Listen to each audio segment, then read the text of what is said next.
พระเจริญพรเนาะตอนนี้โยมเนี่ยแล้วก็มาเบิ่งหนังสือความผิดพลาดที่เขาตีพิมพ์เขาพิมพ์ปริ้นมาเนี่ยมันผิดพลาดหลายตัวนี้เนาะเล่มตัวนี้น่าสิหลายกว่าหมู่เล่มเบิ่งก่อนเล่มที่เท่าไหร่ครับเล่มที่21เนาะเล่มที่21อันนี้เราก็มาเฮ็ดหนังสือ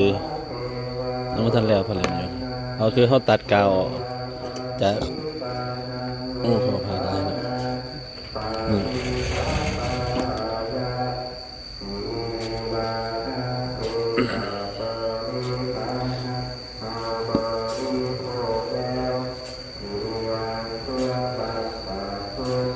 และห้อง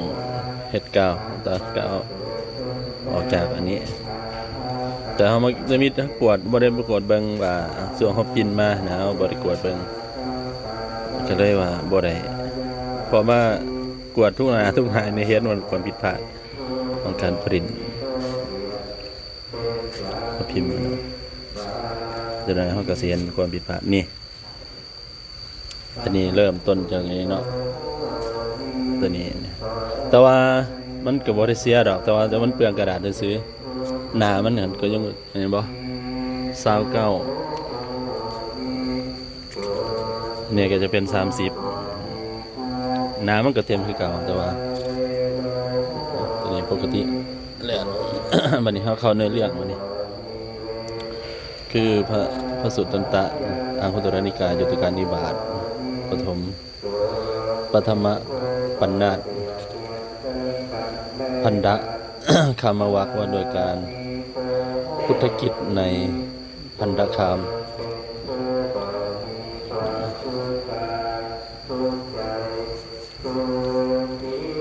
เราจะเห็นความตัวนี้มากได้พี่เนาะ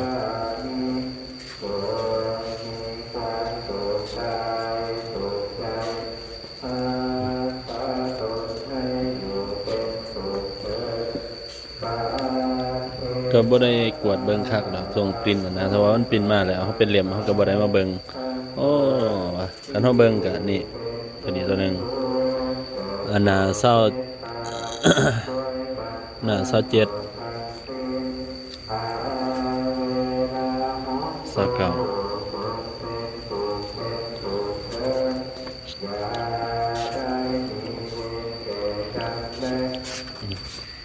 รู้สึกว่าเล่มตัวนี้จะผิดพลาดหลายครับ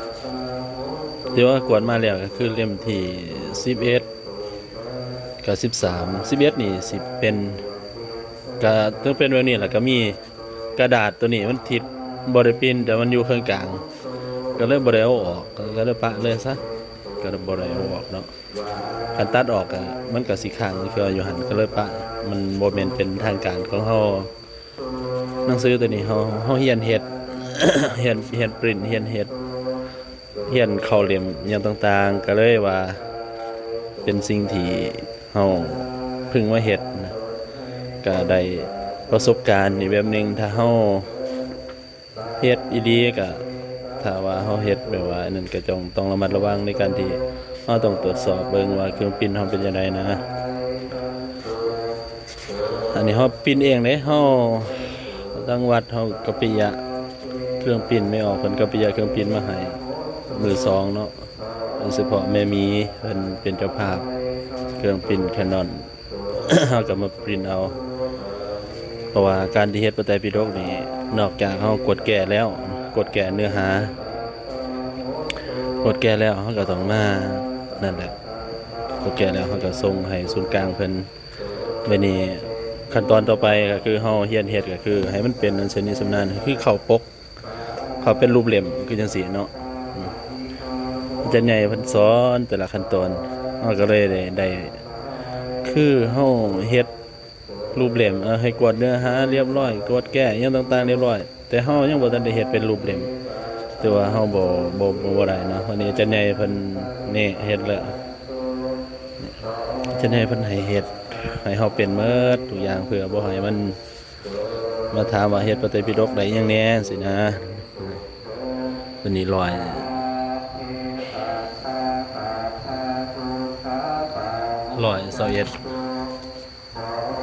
5P ก็จะเป็น100 2 ซอยสองหั่นบ่เอาก็เฮ็ดไปเรื่อยๆนี่เฮ็ดแล้วก็สิงามสิขี้ร้ายก็เอาเองเนาะทีนี้มีเล่มที่เฮา เฮาตัดผิดพลาดเฮาตัดขนาดนี่ขนาดมันย่อลงปกติตัวนี้มันสิกว้างเท่าใดล่ะเล่มที่17ก็ที่ของเราเล่มที่20เล่มที่24กับเล่มที่17ของอาจารย์ตัวนี้บ่มีเนาะ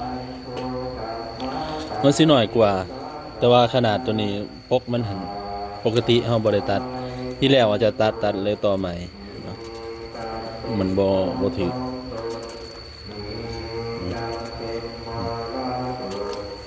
เพราะว่าเฮา ตัวนี้เฮาตัดอันนั้นแล้วเรียบร้อยแล้วเนาะตัดกาวออกจากอันนี้แล้วแล้วฮู้จักว่ามันผิดพลาดกาวคือหยังนี่อ๋อตัวนี้จริงๆเฮาเฮ็ดแบบนี้ก็ได้นี่แต่ว่าเฮาก็นี่มาพออีกตัวนี้หน้าที่153เป็น154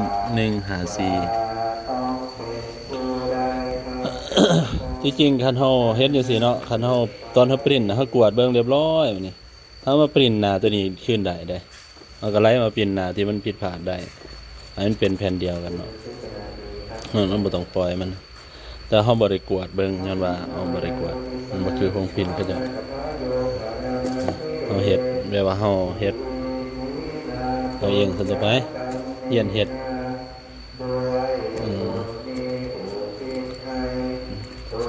การที่จะมาเป็นรูปเหลี่ยมตัวนี้ได้เนี่ยโอ้หลายขั้นตอน ถ้าเฮ็ดนับถึงขั้นตอนยิบย่อยก็เป็นเศร้านี่โอ้บ่เห็นแล้วตอนนี้ความผิดพลาดครับ36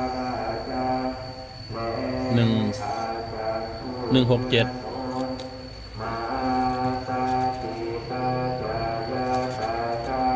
168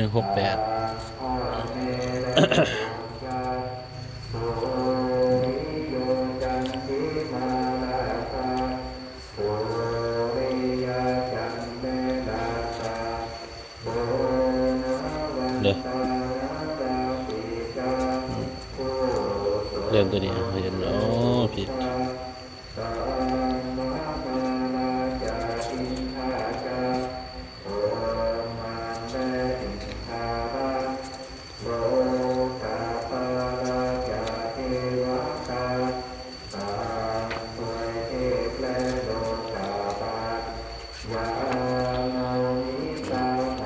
ความผิดพลาดของหนังสือที่เฮาเฮ็ดก็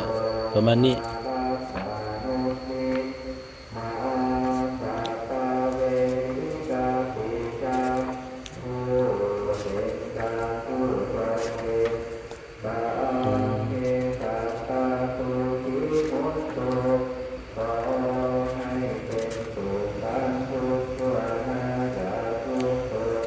หลังๆมาบ่เห็นเนาะมีแต่ทางหน้าหลังๆนี่ก็น่าจะบ่ผิดพลาดแล้วน่าจะได้อยู่ดอกนี่บ่เห็นดีๆหน่อยนึง ทางหลังดีกาวก็บ่ติดหลายโอ้นี่มาเห็นตัวนี้หน้า49 249นี่รู้สึกว่าเล่มตัวนี้หลายกว่าหมู่250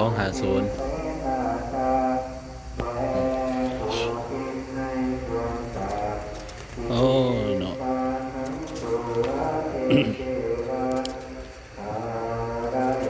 โอ้บ่ได้เบิ่งอีดีเสียดายอยู่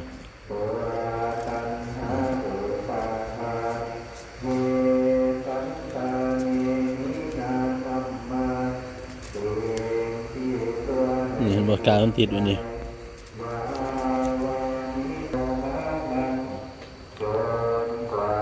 เฮ็ดเวียก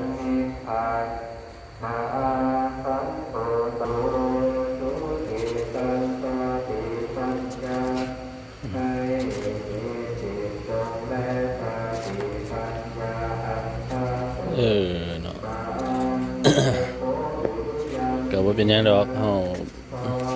เอาเองก็ความผิดพลาดมันก็บ่เป็นนี่แหละการที่เฮาบ่ได้อันนั้นนะตัณหาสู่โดยตัณหา18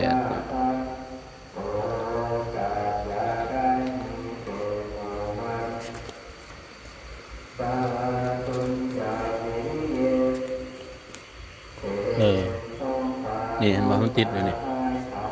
เห็นบ่คันมันติดแห้งนี่คันว่ามันติดหลายนี่เทื่อมันสิขาดได้เด้มันต้องเอา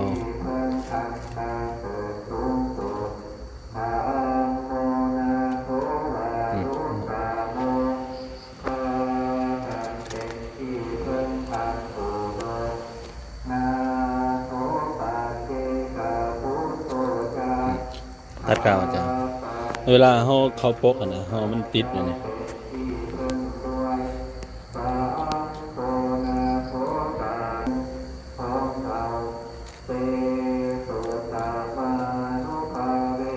มันติดลายเนี่ยทำให้หนังสือเขาขาดได้เนี่ย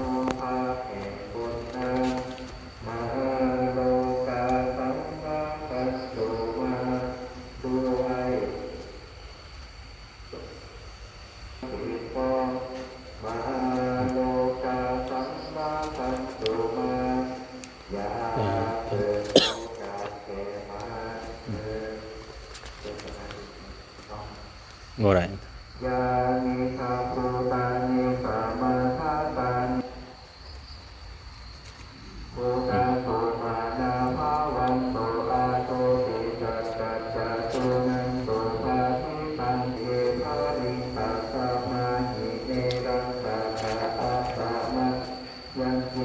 โง่ไร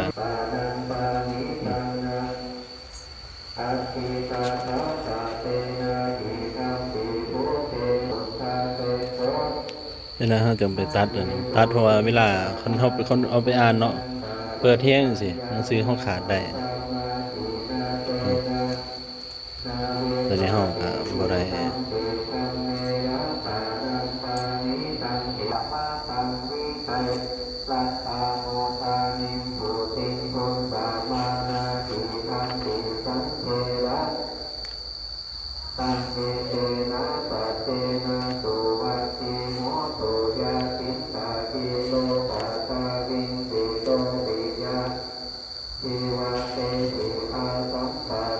ตัด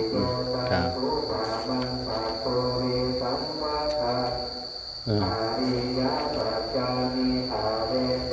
เวลาเขาปกกาวติดมันติดนี่สินะมันก็ได้